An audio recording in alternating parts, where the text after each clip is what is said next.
आज की जनरेशन को इसका नाम रखा मैंने मैगी जनरेशन। 2 मिनट। आज के युवाओं में जो सबसे बड़ी कमी पैदा हो गई है, ज्यादातर उन्होंने मनन करना छोड़ दिया है और अध्ययन मनन के बिना निरर्थक है। और मनन आपका छीना किसने? कुछ समय तक तो टीवी ने छीना। और ये जो जहर आप हाथ में लिए हो, एक एप्पल हजरत आदम ने खाया था तो जन्नत से जमीन पर आ गए थे, एक आप खा रहे हो।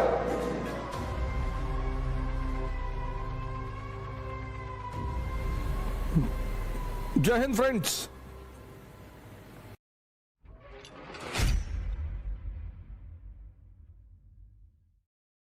मेरी बात यह है कि जब मैं शुरू तो करता हूँ, कुछ पल चलता है, कुछ लम्हे चलता है, लेकिन कुछ ऐसी परिस्थितियाँ उत्पन्न होती हैं 2, 4, 10 दिन 20 दिन बाद, फिर मतलब वो वीक हो जाता है।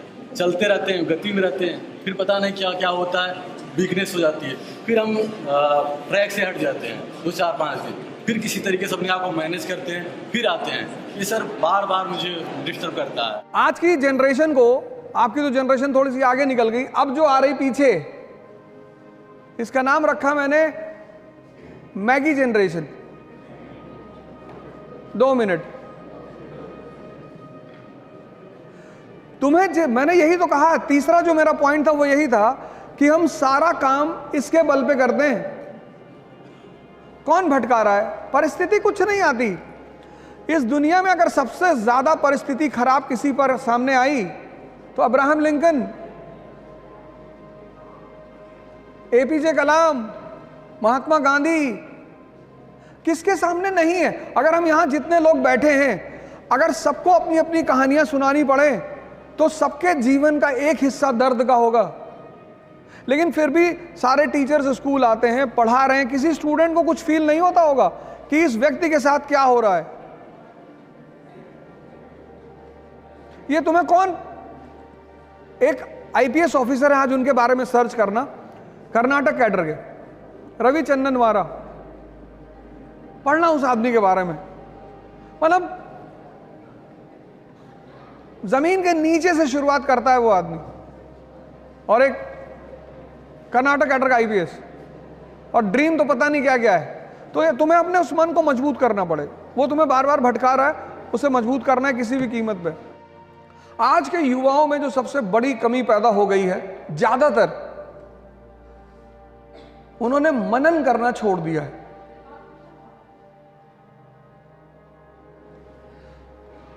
मनन और अध्ययन मनन के बिना निरर्थक है।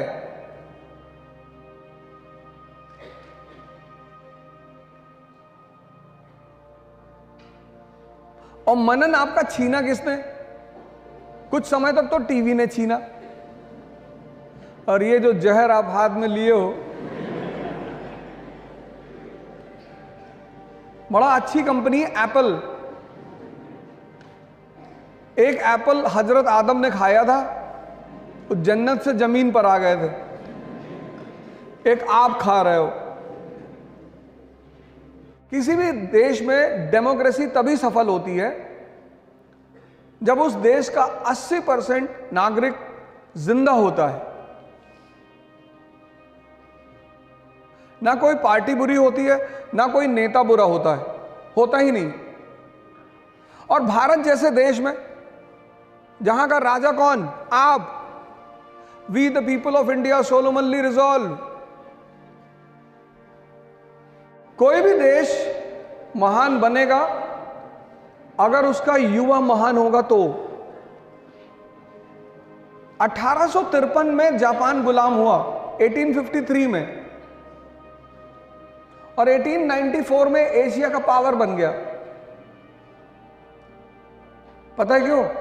युवाओं की वजह से और वहां के शिक्षकों की वजह से। मैंने अभी भारत सरकार को एक रिक्वेस्ट पत्र भेजा है, रिक्वेस्ट किया है कि इस देश के शिक्षकों को वीआईपी का दर्जा दिया जाए। शिक्षक को, और सरकारी, हम लोग तो प्राइवेट वाले हैं, ज्यादा पैसा कमा रहे हैं। क्योंकि शिक्षक को अगर आप पैसा नहीं दे सकते तो भी उसे फर्क नहीं पड़ता, सम्मान दीजिए। उसकी सबसे बड़ी भूख है सम्मान की। मैं अभी आपके गुरुजनों के साथ ऑफिस में बैठा था तो मैं बता रहा था जापान के बारे में कि अगर वहां पे मॉल में टीचर मौजूद है और लाइन है और वो अपना कार्ड शो करता है तो सारे लोग उस आदमी को आगे करेंगे और रास्ता देंगे।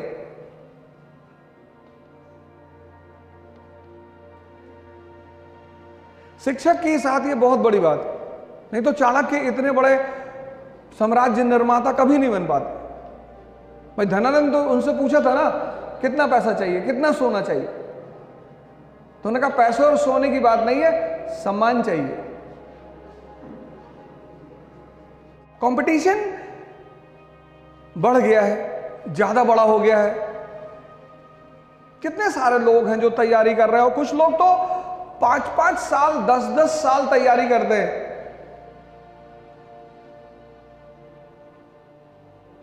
इलाहाबाद में मैं सेमिनार ले रहा था, एक साहब बैठे हुए थे सेमिनार में, तो मुझे लगा किसी लड़के के गार्जियन है, पेरेंट्स हैं। तो सेमिनार खत्म हुआ, मेरे सामने आया, मैंने कहा भाई साहब नमस्कार। बोले नमस्कार सर, नमस्कार। बोले सर एक बात पूछ रही थी। मैंने कहा जी बताएं। बोले एनसीईआरटी पूरी पढ़नी है। मैंने कहा आपका बेटा भी आया है, बच्चा भी आया है? कि नहीं नहीं, मेरे भी यूपीपीसीएस में 2 अटेम्प्ट बचे हैं। पाषाण काल से तैयारी कर रहे हैं।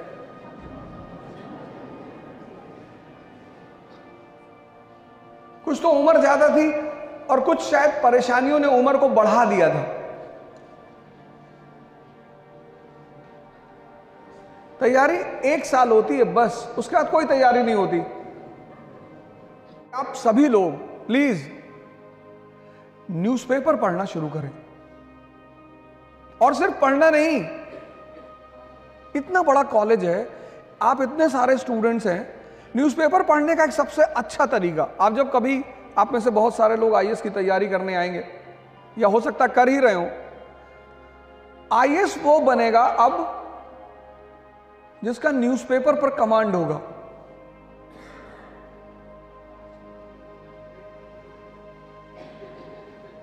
न्यूज़पेपर मात्र न्यूज़पेपर नहीं होता, वो दर्पण होता है आईआर का। दर्पण शीशा, आईआर मतलब इंटरनेशनल रिलेशन, वो दर्पण होता है समाज का।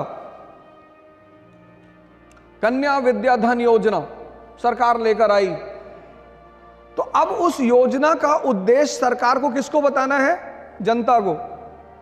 जनता और सरकार के बीच में कौन मीडिएटर है? प्रेस। इसीलिए डेमोक्रेसी का जो चौथा स्तंभ है वो है प्रेस।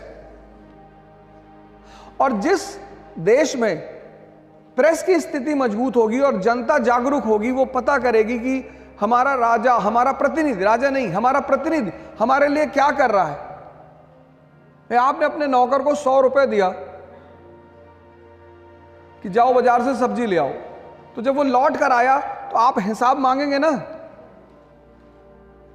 हर साल government of India budget release करती है, आप में से कितने लोग पढ़ते होंगे? बजट मतलब सरकार आपको यह बता, क्योंकि आप राजा हैं तो सरकार आपको यह बताती कि आप पैसा खर्चा कहां कर रहे हो, आपका जो पैसा है, आपका जो टैक्स है वो जा कहां रहा है, किन मदों पे खर्चा हो रहा है। न्यूज़पेपर पढ़ना शुरू करिए। यूक्रेन और रशिया का वॉर चल रहा है, हो सकता है वो युद्ध बहुत घातक हो जाए। कभी कभी खबरें आती हैं कि रशिया न्यूक्लियर बॉम्ब मार देगा, ये कर देगा। कभी लगता है कि ये युद्ध कहीं तीसरे विश्व युद्ध में ना परिवर्तित हो जाए।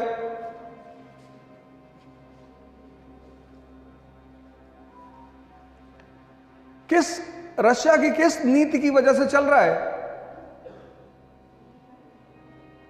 आप हाथ उठा के बता दीजिए, कोई बात नहीं, आपको पता हो तो आप बता दीजिए। नहीं, मैंने ये पूछा कि रशिया की कौन सी पॉलिसी है जिसकी वजह से ये युद्ध चल रहा है, ऐसी कौन सी नीति है उनकी? 17वीं शताब्दी में बनाई थी उन्होंने, 17th सेंचुरी में, तब से आज तक चल रही है। और उस पॉलिसी के बिना रशिया सरवाइव ही नहीं कर सकता।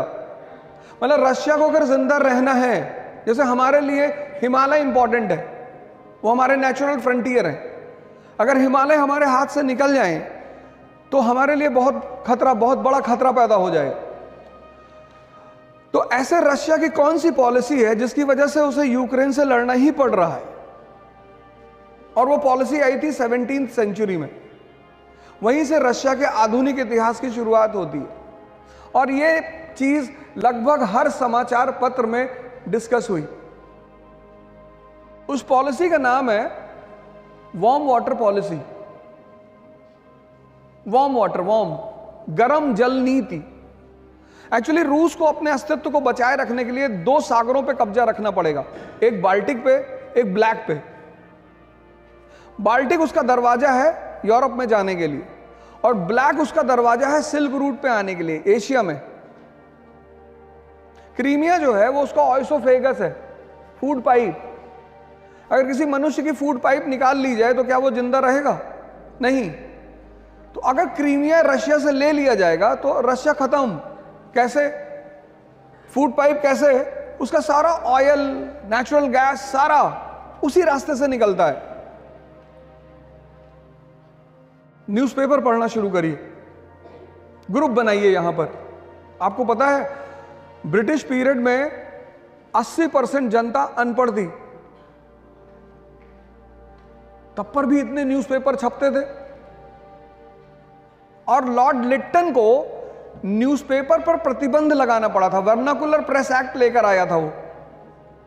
आपके मन में कभी यह बात नहीं आई कि 80% जनता अनपढ़ और उसमें न्यूज़पेपर पर प्रतिबंध? क्योंकि भारत में एक आंदोलन चला, उसको बोले लाइब्रेरी मूवमेंट।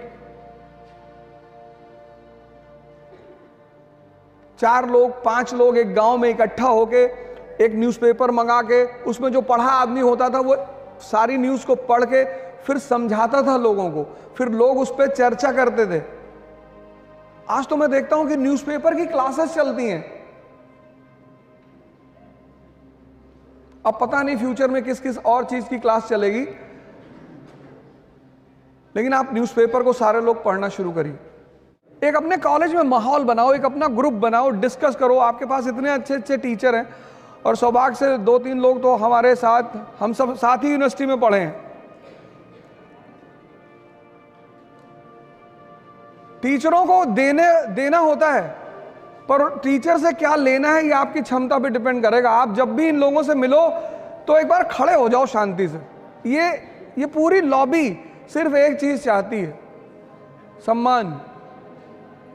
पूरी भारत, पूरी दुनिया की लॉबी। और टीचर इतना कुछ आपको दे सकता है, इतना, बस आपको यह पता हो कि कैसे लेना है, क्या करना है।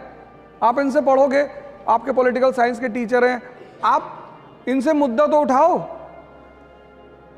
ये खुद बहुत खुशी होंगे आपसे डिस्कस करने में, आपसे बात करने में।